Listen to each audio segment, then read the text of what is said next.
आज हम लोग पॉलिटिकल साइंस का एक टॉपिक पढ़ेंगे, डेमोक्रेसी, जिसको लोकतंत्र या प्रजातंत्र भी कहा जाता है। इस चैप्टर में हम लोग इसके अर्थ, विकास, परिभाषा के बारे में पढ़ेंगे। इसका सिद्धांत क्या है, विशेषता क्या है, और प्रजातंत्र अच्छा है या बुरा है, इन सभी बातों का हम लोग अध्ययन करेंगे। तो प्रजातंत्र की अगर हम बात करें तो राजनीतिक व्यवस्था के रूप में प्रजातंत्र का उदय चौथी और पांचवी शताब्दी के यूनानी अ, यूनान में माना जाता है। प्राचीन यूनानी विचारक प्लेटो और अरस्तु की सुप्रसिद्ध पुस्तक द रिपब्लिक और द पॉलिटिक्स में प्रत्यक्ष प्रजातंत्र के साक्ष्य मिलते हैं, और प्रजातंत्र को मूर्खों का तंत्र माना जाता है। हालांकि 5वीं से 18वीं शताब्दी के मध्य प्रजातंत्र की अवधारणा में प्राचीन यूनानी काल में छोटे छोटे नगर भी अस्तित्व में आए थे, जिसे आधुनिक राज्य की संज्ञा भी दी गई थी। अब देखो, 19वीं शताब्दी में प्रजातंत्र का अर्थ राजनीतिक समानता, स्वतंत्रता और न्याय की अवधारणा से था।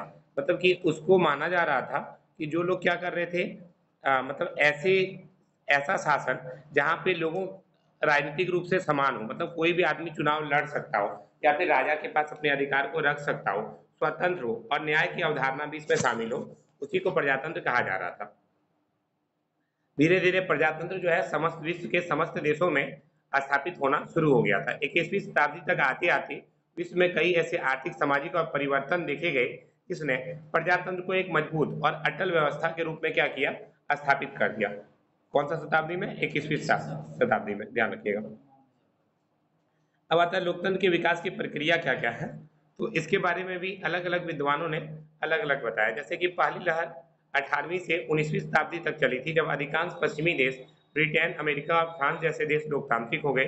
दूसरी लहर द्वितीय विश्व युद्ध के बाद जर्मनी और इटली जैसे देशों में लोकतंत्र की स्थापना हुई, और डीकोलोनाइजेशन के परिणाम स्वरूप तीसरी दुनिया के देशों में लोकतंत्र का विस्तार हुआ। मतलब अधिकतर लोग अब लोकतंत्र को मानने लगे थे।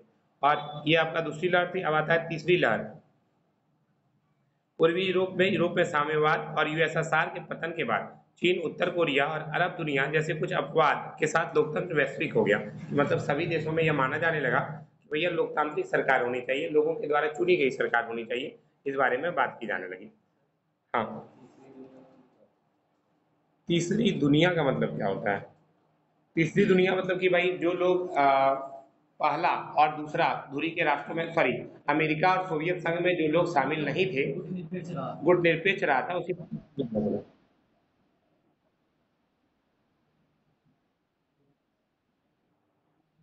इंडोनेशिया, भारत वगैरह जो शामिल थे। आप ऐसे समझिए, पहला गुटनिरपेक्ष सम्मेलन जो है बेलग्रेड में हुआ था, 1961 में हुआ था। उस टाइम में ये बात की गई थी कि जो लोग अमेरिका और सोवियत संघ में मिले हुए नहीं है वे तीसरी दुनिया के जैसे गुटनिरपेक्ष। ठीक है। तो आप लिखिएगा, सैमुअल हंटिगटन के अनुसार लोकतंत्र का विस्तार तीन तरंगों में हुआ। तो पहली लहर आपका 18वीं 19वीं शताब्दी में चली। आप लोग क्लास 9 में पढ़े थे फ्रांसीसी क्रांति के बारे में, जिसमें तीन वर्ड का उच्चारण किया गया था: समानता, बंधुता और भाईचारा। ये तीन वर्ड पर बहुत ज्यादा बल दिया गया था। वहीं से आपका ये लोकतंत्र की शुरुआत मानी जाती है। अब वसंत को लोकतंत्र की चौथी लहर माना जा सकता है। इसे पश्चिमी प्रभुत्व के लिए एक चुनौती के रूप में माना जा सकता है। पश्चिमी विद्वानों का मानना है कि अरब दुनिया को छोड़कर कहीं भी लोकतंत्र आ सकता है, ध्यान रखिएगा। तो अब वसंत को लोकतंत्र का चौथा लहर माना जा सकता है। पश्चिमी विद्वानों का मानना है कि अरब दुनिया को छोड़कर कहीं भी लोकतंत्र आ सकता है। अब देखिए, प्रजातंत्र की परिभाषा क्या हो सकती है। तो प्रजातंत्र को किसी भी एक परिभाषा में सीमित करना संभव नहीं है, और न ही यह अवधारणा की व्यापकता के साथ न्याय होगा। परंतु समय समय पर अनेक विचारक और राजनीतिज्ञों ने अलग अलग परिभाषा के माध्यम से इसके अर्थ और प्रकृति को समझाने का प्रयास किया है। मतलब अगर प्रजातंत्र की परिभाषा की बात करें तो इसको एक परिभाषा में माना नहीं जा सकता। इसकी क्या है, व्यापकता बहुत अधिक है, इसका एक परिभाषा देना सही नहीं है। हालांकि अब्राहम लिंकन की परिभाषा सबसे ज्यादा चलती है: जनता के द्वारा, जनता के लिए और जनता के ऊपर ये शासन क्या कहलाता है, लोकतंत्र कहलाता है। बहुत सारे विद्वान भी आए जिन्होंने क्या किया, प्रजातंत्र के बारे में बहुत कुछ कहा, जैसे प्लेटो, अरस्तु, John Austin, James Bryce, John Locke, JS Mill. इन लोगों ने प्रजातंत्र के, ये सब क्या है, प्रमुख विचारक हैं। अच्छा, एक चीज कभी कभी आप लोग का क्या होगा, किसी के बारे में आपसे जैसे पूछ देता है कि कोई चार राजनीतिज्ञ के नाम बताएं, तो आपको कम से कम चार पांच को नाम इसमें याद रख लेना है, जैसे प्लेटो, अरस्तु, जॉन ऑस्टिन, जेम्स ब्राइस, ठीक है, एंड एवी डाइसी, जॉन सिल्ली, ये सब कौन है? प्रजातंत्र के प्रमुख विचारक हैं, ध्यान रखिएगा, रॉबर्ट टेडॉल, ये सब प्रजातंत्र के प्रमुख विचारक हैं। अब देखिए ब्राइसी का कथन है, प्रजातंत्र सरकार का वह रूप है जिसमें किसी राज्य की शक्ति, शासक शक्ति कानूनी रूप से किसी विशेष वर्ग या वर्ग में नहीं होती बल्कि पूरे समुदाय के सदस्यों में निहित होती है। या इंग्लिश में बोले तो democracy is that the form of government in which the ruling power of state is legally used not in any particular class और classes but in the member of the community as a whole. मतलब कि इसमें क्या होता है, किसी एक विशेष वर्ग के पास पावर नहीं होकर के सभी के पास होता है, पूरा समुदाय के पास होता है। ये किसने कहा था? ब्राइसी ने कहा था। अच्छा, ये स्टेटमेंट अगर आपका याद कर सकते हैं पूरा का पूरा इंग्लिश में, तो आप पूरा हिंदी मीडियम में एग्जाम लिख रहे हैं लेकिन इसको स्टेटमेंट को इंग्लिश मीडियम में लिखिएगा।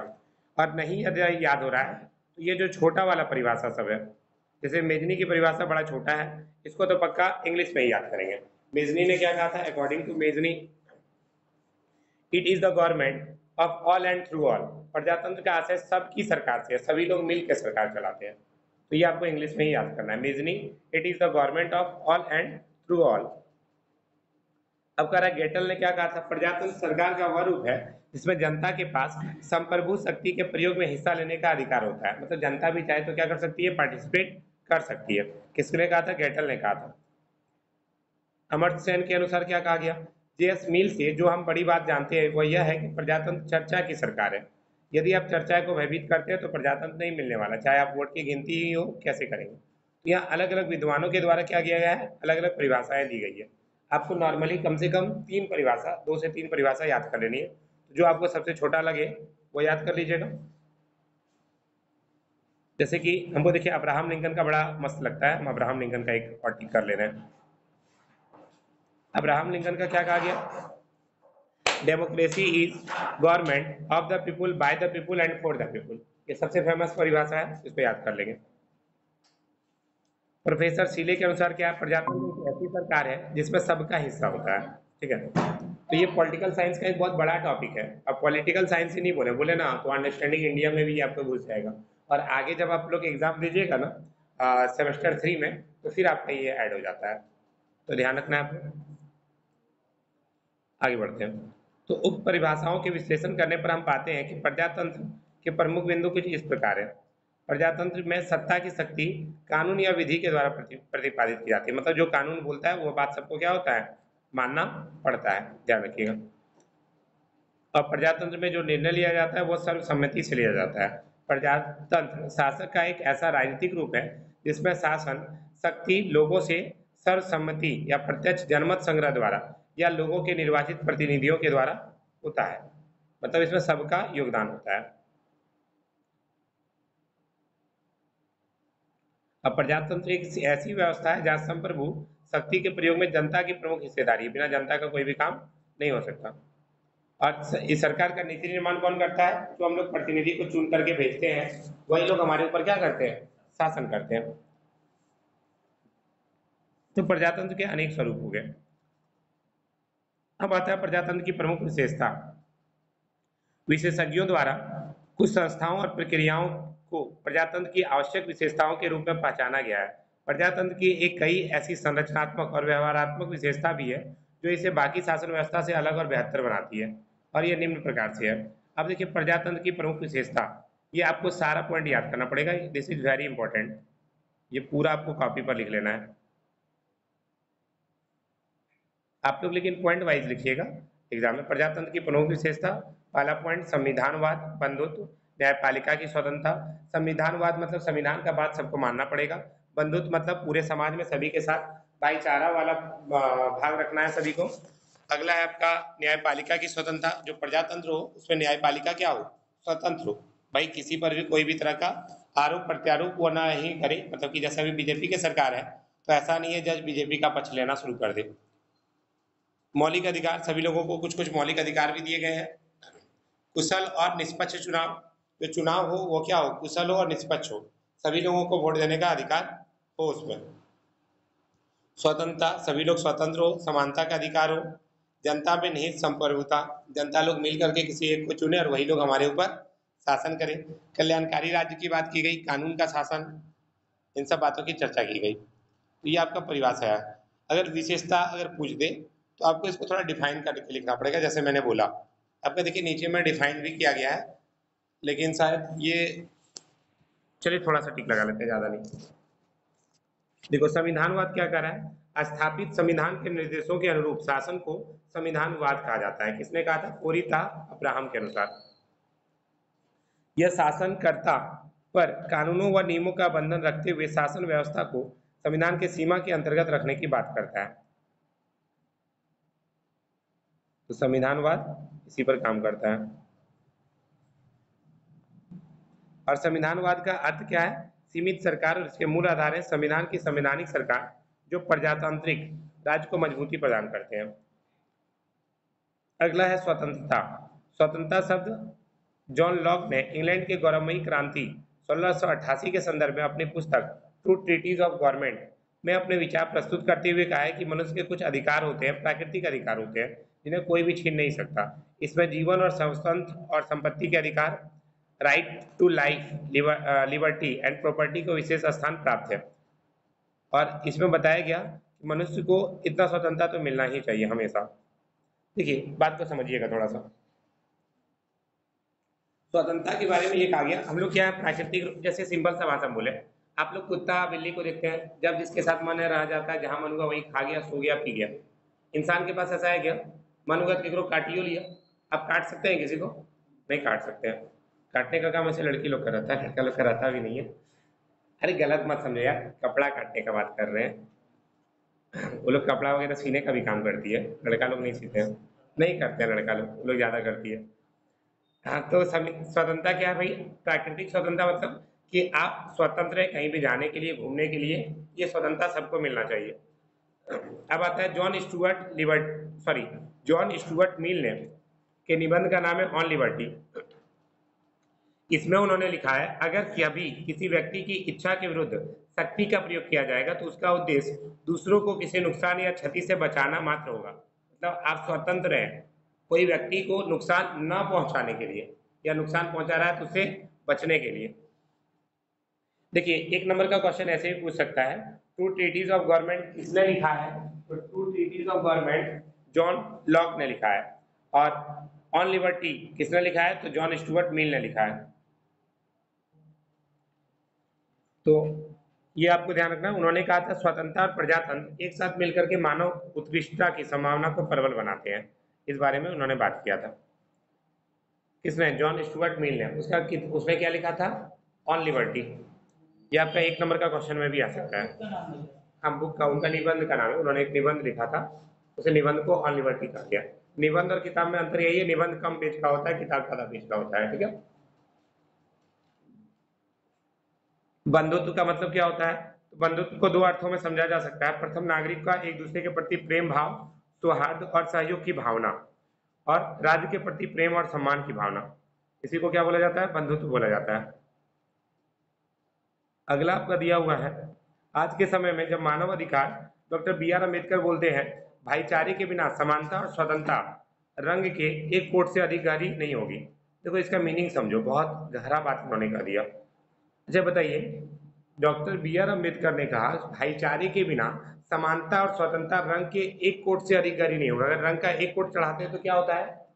पैंट मेरा पतला हो जाएगा, उतर जाएगा। कहीं पर भी पैंट होता है तो ये दो कोट होता है या तीन कोट होता है। तो वही चीज कहा कि भैया आपको भाईचारा रखना पड़ेगा, सभी लोग मिलजुल करके रहें, जातिगत भेदभाव को भुला करके काम करना चाहिए। नहीं अभी भी जातिगत भेदभाव को आप लोग अभी पढ़ रहे, मैंने किया कि नहीं ब्राह्मण को हम पढ़ाएंगे, जो आपके छोटे कास्ट के लोग आते हैं उन लोग को नहीं पढ़ाएंगे, ऐसा तो मैं नहीं कहा। नहीं, अब एज ए पेन पेपर कहीं भी नहीं होता, कहीं भी सार्वजनिक स्थान पे नहीं किया जा सकता। आप अपने घर की बातों को छोड़ दीजिए, हम ब्राह्मण को भी आएगा मेरा घर, हम ब्राह्मण को नहीं बैठने देंगे कुर्सी पर, वो तो मेरा निजी मामला है, आप उस पर पटाक्षेप नहीं कर सकते। सार्वजनिक स्तर पे मैं विरोध नहीं करता हूँ। बात समझ में आया? निजी क्षेत्र में तो हम पंडित जी को भी बोलेंगे, नहीं हम पंडित जी बिछावा पर नहीं बैठे, तो हम भी क्या काल हो गया विरोध। समानता का मतलब है आप स्कूल में स्वतंत्र हैं, ट्यूशन में कहीं जा रहे हैं, कोई भी प्राइवेट प्लेस पे जा रहे हैं, वहां पे आप समान होना चाहिए। तो प्रजातंत्र क्या करता है? समानता के अधिकार को भी सुरक्षित करता है, क्योंकि राजा के शासन में ये चीजें संभव नहीं थी।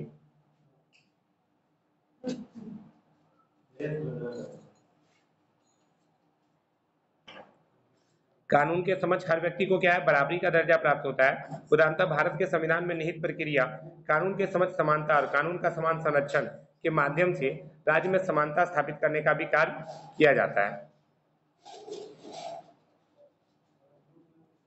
और कानून के समक्ष क्या, हर व्यक्ति बराबर है, ध्यान रखना, कानून के समक्ष हर व्यक्ति बराबर है, इस बारे में भी बात किया गया। न्यायपालिका की स्वतंत्रता। अब न्यायपालिका की स्वतंत्रता के बारे में क्या बताया जा रहा है, तो कहा जा रहा है डॉक्टर गार्नर के अनुसार क्या कहा गया, यदि न्यायाधीश के पास विवेक, सत्यनिष्ठा और निर्णय की स्वतंत्रता की कमी है तो जिस उच्च उद्देश्य के लिए न्यायपालिका की स्थापना की गई है वो साकार नहीं हो सकती। न्यायपालिका क्या होती है, न्यायपालिका स्वतंत्र होना चाहिए, उस पर सरकार का कोई प्रतिबंध नहीं होना चाहिए। मतलब अभी अगर मोदी जी भी कह दे सुप्रीम कोर्ट के जज को कि सुनिए आपको ऐसे फैसला दे देना है, तो वह नहीं होना चाहिए। न्यायपालिका की स्वतंत्रता, हर नियुक्ति की प्रक्रिया, सेवा का कार्यकाल कार्यपालिका के नियंत्रण से मुक्त होना चाहिए। ठीक है, मतलब कोई भी न्यायपालिका में जो सर्वोच्च न्यायालय का जज है उसको प्रधानमंत्री मोदी जी भी अगर चाहे तो उसको हटा नहीं सकते हैं, ऐसा उनका पद होना चाहिए। अभी देखिए, अभी जो हम पढ़ रहे हैं ये प्रजातंत्र की विशेषता पढ़ रहे हैं, या विशेषता को आप गुण भी ले सकते हैं। ठीक है, एग्जाम में किस अकॉर्डिंग क्वेश्चन पूछेगा उसके अकॉर्डिंग आपको पॉइंट बनाना है। विशेषता को आप गुण भी बोल सकते हैं, चलेगा, हालांकि गुण भी नीचे पढ़ेंगे और सब आज की क्लास में पढ़ेंगे। अब आता है जनता में निहित संप्रभुता, सभी लोग वही है, एक साथ संप्रभु होना चाहिए। प्रजातंत्र में जनता ही होना चाहिए संप्रभुता का अंतिम स्रोत, मतलब सबसे मेन पावर में कौन रहेगा, जनता रहेगी, उसके ऊपर में कोई भी नहीं रहेगा। अगर मोदी जी भी कल कोई गलत काम करते हैं तो हम लोग क्या करेंगे, इस चुनाव में वोट नहीं देंगे उसको, बस गए मोदी जी। ठीक है, ये बात का भी आपको ध्यान रखना है। आगे बढ़ते हैं। जनता अपने प्रतिनिधि के निर्वाचन के माध्यम से या प्रत्यक्ष रूप से अपने राजनीतिक अधिकार और दायित्व का पालन भी करती है। इसके अलावा मौलिक अधिकार, हम लोग को मौलिक अधिकार भी दिए गए हैं, कोई बताएंगे मौलिक अधिकारों की संख्या कितनी है। हाँ हाँ, पहले मौलिक अधिकारों की संख्या 7 हुआ करती थी, बाद में संपत्ति के अधिकार को हटा दिया गया और अभी मौलिक अधिकार की संख्या 6 है। तो आगे बढ़ते हैं। अब आता है हर व्यक्ति को क्या होना चाहिए, स्वतंत्रता, समानता, हर व्यक्ति को स्वतंत्रता, समानता और न्याय का अधिकार प्राप्त होना चाहिए। ठीक है, और इन अधिकारों का हनन होने पर हम लोग क्या कर सकते हैं, न्यायालय में भी जा सकते हैं। कल्याणकारी राज्य की स्थापना की जानी चाहिए। लोक कल्याणकारी राज्य मतलब कि जहां पर क्या हो, साधनों का समान वितरण हो, अवसर की समानता हो, नागरिकों के प्रति राज्य के समान दायित्व को आधार मानकर व्यक्ति के सामाजिक, राजनीतिक और आर्थिक हितों की सुरक्षा की बात की जाए, उसी को क्या बोलते हैं, कल्याणकारी राज्य बोलते हैं, ध्यान रखिएगा।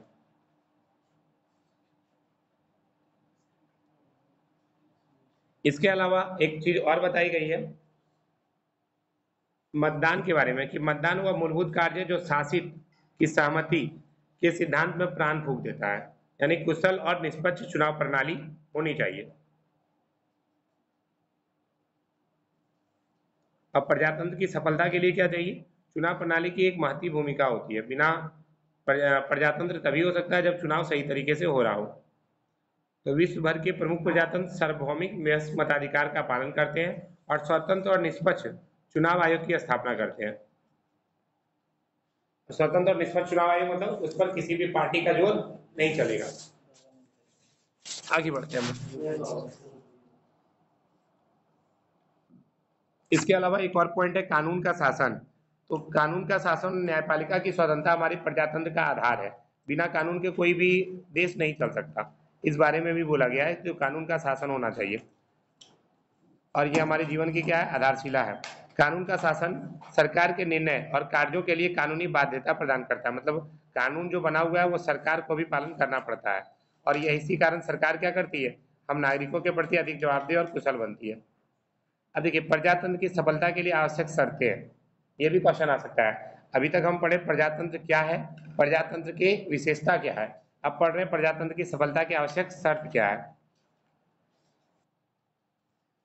तो यहाँ से आपका एक नया क्वेश्चन बन जाएगा, प्रजातंत्र की सफलता की आवश्यक शर्त क्या क्या है। तो पहला है सहभागी आग्रह और संस्थागत गहनता के बीच संतुलन, मतलब कि लोकतांत्रिक व्यवस्था में नागरिकों की संतुष्टि और समृद्धि की बात की जाती है, ध्यान रखिएगा।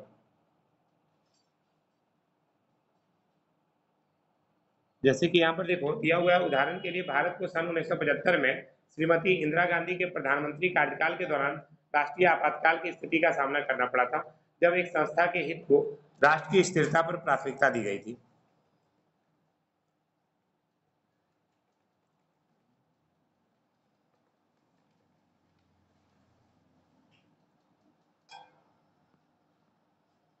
और यह क्या करता है, समाज में विद्रोह की संभावना को कम करने का भी काम करता है, ध्यान रखिएगा। अब देखिए, इसके अलावा एक पॉइंट और दे रहा है, एक राष्ट्र की सांस्कृतिक सीमा और एक राज्य की राजनीतिक सीमाओं के मध्य अति व्यापन। ना कि ये टॉपिक अगर हम बोले तो कम ही आता है आप लोग का, क्या सर, लेकिन दे भी सकता है, तो आपको थोड़ा लिख करके चलना है। अगला देखिए, लिखा है कुशल शिक्षा व्यवस्था।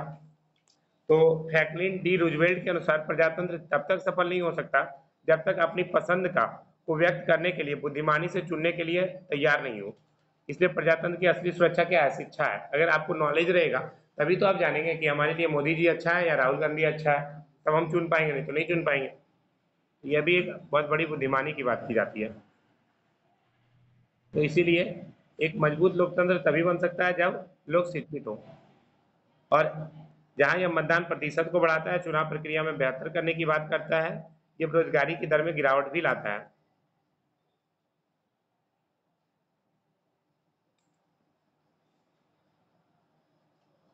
अगला देखिए दिया है नागरिक समाज। नागरिक समाज के बारे में क्या बोला गया है, एक स्वस्थ प्रजातंत्र के लिए एक सभ्य समाज की आवश्यकता होती है, और इसके लिए आवश्यक है कि हर सम्माननीय, उदार, सहिष्णु और सम्मानजनक हो। इस बारे में भी बात की जाती है। व्यक्तिगत स्वतंत्रता, हम लोग क्या हो, व्यक्तिगत तौर पे स्वतंत्र हो, कहीं पर भी घूमने जा सकते हैं, सारा काम कर सकते हैं, इस बारे में बात की जाती है।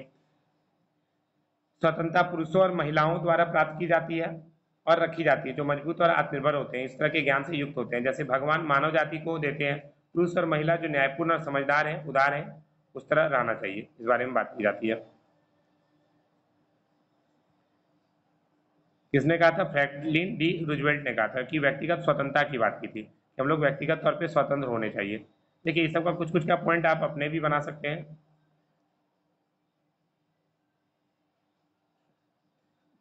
मानव के अधिकारों की रक्षा की जानी चाहिए, इसके बारे में नेल्सन मंडेला ने कहा था। प्रजातंत्र को मानवाधिकार से अलग नहीं किया जा सकता। मानवाधिकार वे अधिकार हैं जिसमें कि जो प्रत्येक मानव को उपलब्ध रहने चाहिए, जैसे कि नागरिक अधिकार, राजनीतिक अधिकार, सामाजिक अधिकार, आर्थिक अधिकार, ये सारा आ जाता है। अब आता है कुशल दल व्यवस्था। दल भी सही तरीके से होना चाहिए, इस बारे में भी बात किया गया है। अब अगर दल ही नहीं हो, अभी आप लोग देखते हैं कि बीजेपी और कांग्रेस, ये दोनों के बीच में टक्कर चलते रहता है मेनली। कुशल दल व्यवस्था है, कांग्रेस भी कहीं ना कहीं 2014 तक एक बहुत अच्छी पार्टी के रूप में इसका अस्तित्व था, तभी तो अभी टक्कर ले रहा है।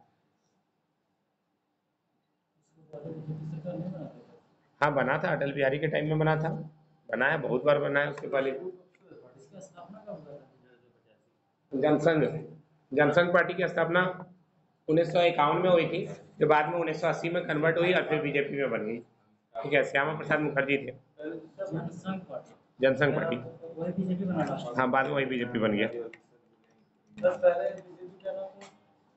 कुशल दल व्यवस्था, वाल्टर लिपमैन के अनुसार प्रजातंत्र में विपक्ष को केवल संवैधानिक रूप से सहन किया जाता है, बल्कि इसे बनाए रखा जाना चाहिए क्योंकि यह अपरिहार्य है।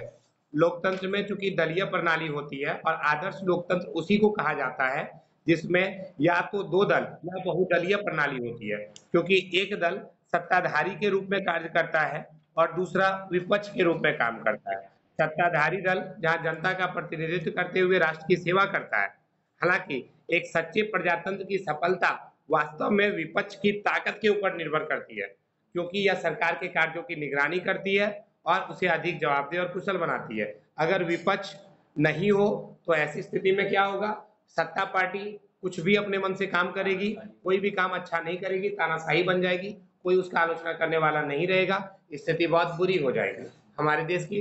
हो सकता है कि आगे चल कर के उस पार्टी का वो एक छत्र कायम कर ले, दूसरी पार्टियां खत्म हो जाए, तब ऐसी स्थिति में क्या होगा, उन पार्टी के अंदर अपने आप फूट पड़ जाएगी, स्थिति बहुत बुरा हो जाएगा।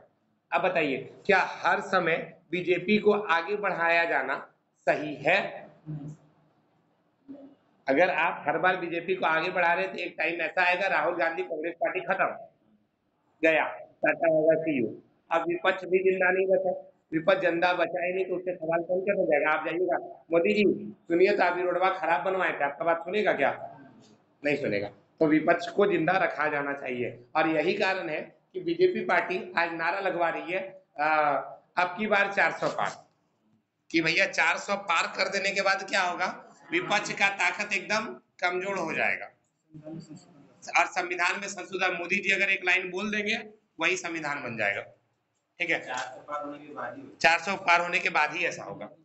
और इसके बारे में एक बार कहा भी जाता है कि हमारे जो भारतीय संविधान के जो लेखक थे, वे लोग सोचो कितना दिमाग से बनाया था, जो इतना पॉपुलर नेता है, इतना पॉपुलर नेता है कि सिर्फ इंडिया में नहीं पूरे वर्ल्ड में उसका पहुंच है, बच्चा बच्चा उसको जानता है, उसके बावजूद भी वो भी अगर चाहे तो संविधान में संशोधन अपने मन से नहीं कर सकता है। इसीलिए वो नारा लगा रहा है अब की बार 400 पार, 400 सीट से ऊपर चाहिए।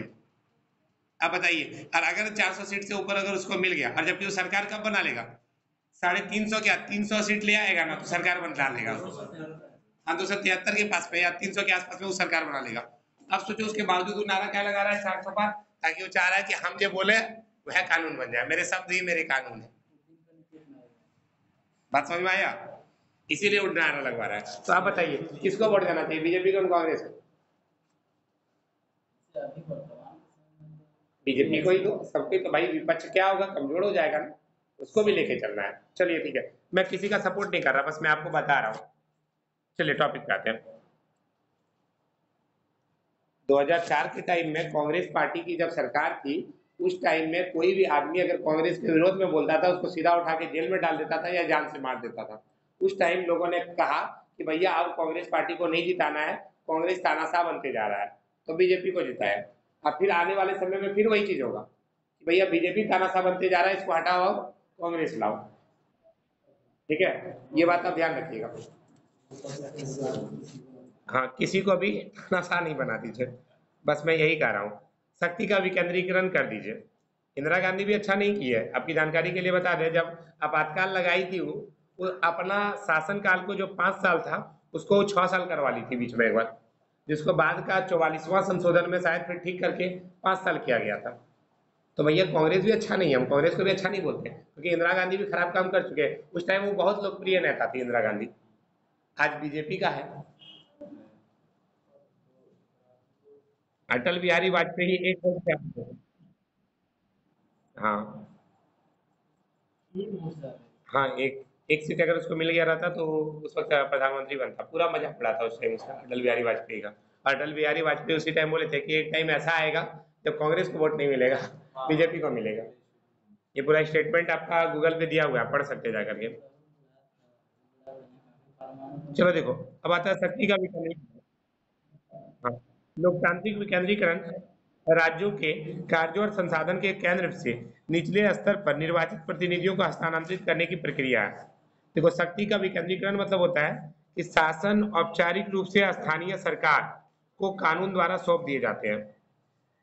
जैसे कि 73वां 74वां संशोधन में क्या किया गया था, पंचायती राज को जोड़ा गया था। किसको जोड़ा गया था?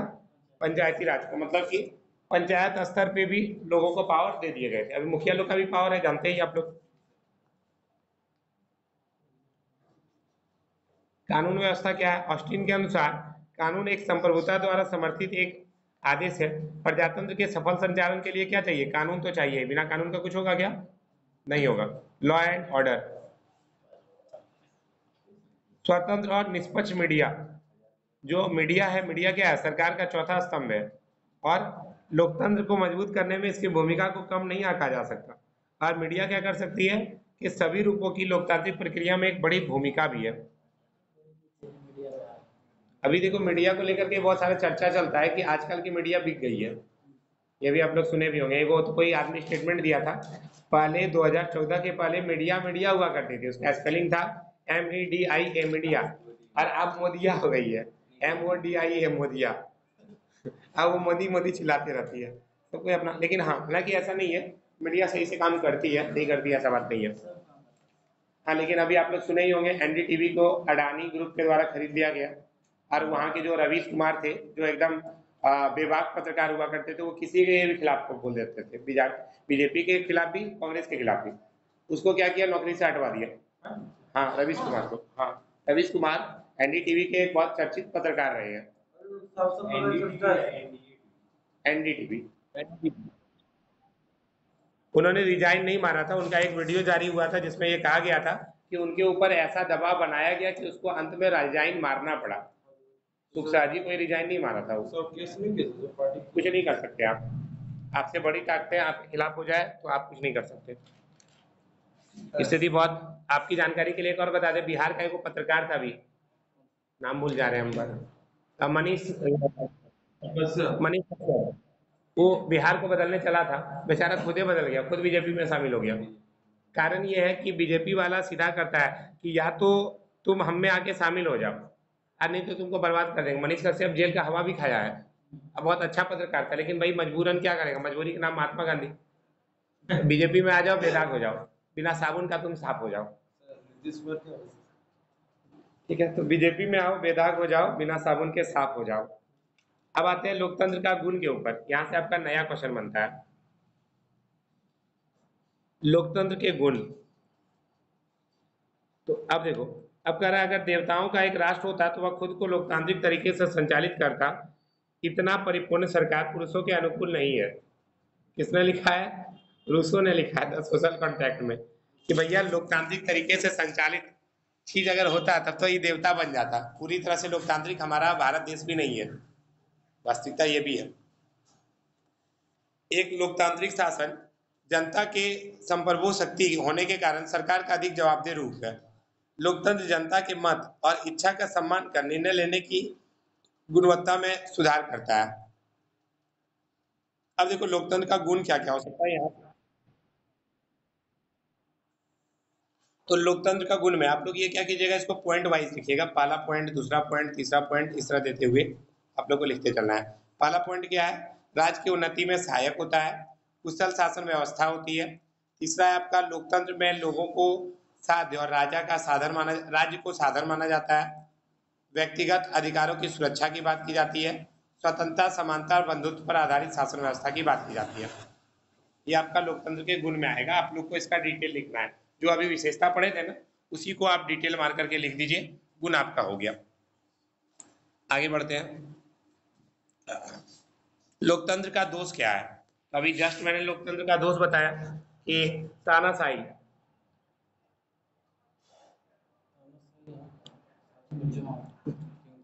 तानाशाही स्वाभाविक रूप से लोकतंत्र से उत्पन्न होती है और अत्याचार और गुलामी का सबसे उग्र रूप जो दिखता है वह आपका चरम स्वतंत्रता से ही उत्पन्न होता है। किसने कहा था? प्लेटो ने कहा था। लोकतंत्र क्या है? सहमति का शासन है। हालांकि सहमति अपने आप में प्रदर्शन में परिणत नहीं होती, कई बार जमीनी हकीकत देखी जाती है। तो हम पाते हैं कि लोकतंत्र राजनीतिक प्रतिस्पर्धा और सत्ता के खेल के बारे में है। लोकतंत्र क्या है? तो सत्ता के खेल के बारे में। यहाँ पर क्या होता है, मेनली जो बात होता है, या राजनीतिक प्रतिस्पर्धा बहुत होती है। यहाँ पर नैतिकता की कोई गुंजाइश नहीं है। सभी लोग क्या करते हैं, अपना सत्ता लेने के लिए आते हैं। और जेम्स मुनरो भी इसके समर्थन में कहते हैं, जब लोग अज्ञानी और भ्रष्ट हो जाते हैं तो और जब वे एक आबादी में पतित हो जाते हैं तो वे अपनी संप्रभुता का प्रयोग करने में असमर्थ होते हैं। इसका भी दोष को हम लोग क्या कर सकते हैं, सूचीबद्ध कर सकते हैं। यहाँ पर देखिए लोकतंत्र की खामियां या लोकतंत्र के दोष। तो यह क्या है? बहुमत का शासन है, बहुमत का शासन, असक्षम और प्रभावी शासन, ये सारा पॉइंट लिखना है। नागरिकों में नैतिकता और राजनीतिक चेतना की कमी, चुनाव प्रक्रिया और व्यवस्था की खामी, चुनाव, बस वही लाइन रिपीट कर दिया। देखिए बहुमत का शासन, लोकतंत्र में क्या होता है, बहुमत का शासन होता है। लेकिन देखो बहुमत क्या होता है, आप जैसे समझिए बात को। जो भी लोग चुनाव में खड़े होते हैं, जो सबसे आगे वही जीते। जैसे इस बार का मैं आपको एक छोटा सा डाटा दिखाता हूँ जो आपको समझ में आ जाएगा। सारवा का जब विधायक का, जो जरमुंडी विधानसभा की विधायक का जब चुनाव हुआ था, उस वक्त सबसे ज्यादा वोट की अगर बात करें तो वो आपका कांग्रेस पार्टी को मिला था। एक सेकेंड, देखिए मैंने यहाँ पर आपका जरमुंडी विधानसभा के विधायक के चुनाव का डाटा लिखा है। कांग्रेस को 52,000 वोट मिले थे, बीजेपी को 48,000 और हरि नारायण राय की भाभी जो कि निर्दलीय थी उनको 17,000 वोट मिले थे। अब सोचो, क्या अधिकतर लोग कांग्रेस के सपोर्ट में थे क्या? 48,000 और 17,000 कितना हो गया आपका? 48 दो 50 और 15, 65,000 लोग कांग्रेस के विरोध में थे। तो देख लीजिए बहुमत का शासन है या कैसा शासन है। क्या लोकतंत्र में सभी लोगों की भावनाओं का ख्याल रखा गया? नहीं ना रखा गया, बहुत सारे लोग तो इसके विरोध में ही चल रहे हैं। दूसरा आपका क्या था? असक्षम और अप्रभावी शासन। यह शासन पूरी तरह से प्रभावी नहीं होता, क्योंकि जो भी नेता लोग आते हैं वो लोग भी जानते हैं 5 साल के लिए आए हैं, जितना लूटना है लूट लो, फिर तो 5 साल के बाद चल जाएंगे। तो और ये अस्थायी शासन नहीं होता, बाद में लोग इसको छोड़ करके चले जाते हैं। अब आता है नागरिकों में नैतिकता और राजनीतिक चेतना की कमी। नागरिक लोग भी नैतिक रूप से उठे हुए नहीं रहते, उन लोग का भी मन में रहता है भाई पैसा लेना है, अपना कमाना है, चल जाना है। राजनीतिक चेतना लोगों में नहीं पाई जाती। चुनाव प्रक्रिया भी बहुत सारी गलत है, व्यवस्थाएं गलत है। अभी जैसे कि आप लोगों ने सुना होगा, कौन, देवेंद्र महतो अपना पर्चा जमा करने के लिए जा रहे थे रांची में, तो वहां पर उसको बीचे रास्ता से ईडी उठवा लिया, बीच रास्ता से उसको उठा करके जेल में डाल दिया गया। तो कहीं ना कहीं बीजेपी का क्या, सॉरी ईडी ने नहीं किया था, किसी और ने किया था, मतलब कोई पुलिस वगैरह आई, कोई उस पर केस वगैरह डाल करके उसको अंदर ले गई। अब बहुत सारे लोग ये भी कह रहे थे कि बीजेपी पार्टी ने ऐसा करवाया ताकि कोई वहां पर जाकर नामांकन में नाम ही दर्ज ना करवा सके। तो भैया चुनाव प्रक्रिया मिला हुआ है। फिर एक अभी और कोई आदमी था जो कि जहां से नरेंद्र मोदी खड़े हुए हैं, जगह का नाम याद नहीं आ रहा है, शायद वाराणसी से अभी और कोई लड़का खड़ा हुआ था, कोई यंग लड़का खड़ा हुआ था उनके अगेंस्ट में, नरेंद्र मोदी के अगेंस्ट में। उसको चुनाव पर्चा दाखिल ही नहीं करने दिया, चुनाव आयोग ने उसकी नामांकन की प्रक्रिया को खारिज कर दिया। इसका मतलब है चुनाव आयोग भी कहीं ना कहीं कुछ मिला हुआ होगा, तभी तो उसका नामांकन हुआ ही नहीं, कि उसके खिलाफ में कोई आदमी खड़ा ही नहीं हो सकता है। तो कई सारे लोकतंत्र में खामियां भी है।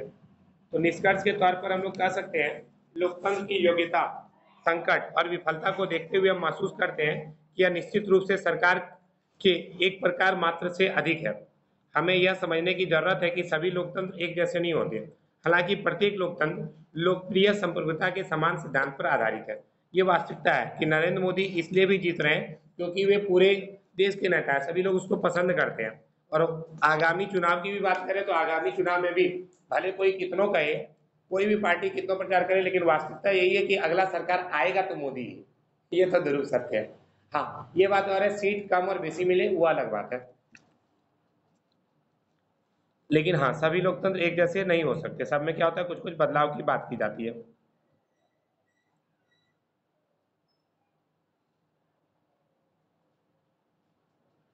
इसके अलावा बहुत कोई मानना भी है कि लोकतंत्र की बुराइयों के लिए भी एकमात्र उपाय अधिक लोकतंत्र है।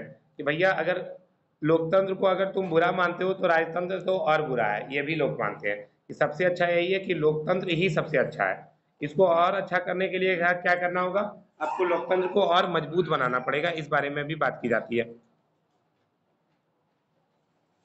और सभी बाधाओं के बावजूद भी ये माना जाता है कि लोकतंत्र अच्छा है, मतलब कि लोकतंत्र सबसे अच्छा है। और लोकतंत्र का एक सबसे अच्छा चीज ये है कि सत्ता पक्ष वाले लोग भी मजबूत होने चाहिए, विपक्ष सत्ता पक्ष में है तो वो तो मजबूत है ही, लेकिन विपक्ष भी उतना ही मजबूत होना चाहिए। यहाँ पर आप लोग का ये चैप्टर पूरा कंप्लीट हो जाता है। अब तक हम लोगों ने 3 क्वेश्चन पढ़ लिए। प्रजातंत्र क्या है, प्रजातंत्र की आवश्यक शर्तें क्या है, प्रजातंत्र के गुण क्या है, प्रजातंत्र के दोष क्या है, और प्रजातंत्र को लोकतंत्र भी कहा जाता है या डेमोक्रेसी। तो आप लोग इंग्लिश वाला वर्ड देखिएगा। अच्छा लगे तो आगे कंटिन्यू कीजिए पढ़ाई आप लोग। मेरा नंबर ये रहा, जरूरत रहे तो कॉल भी कर सकते हैं। Okay, thank you so much, bye bye, see you. Like comment share subscribe सारा कर दीजिएगा।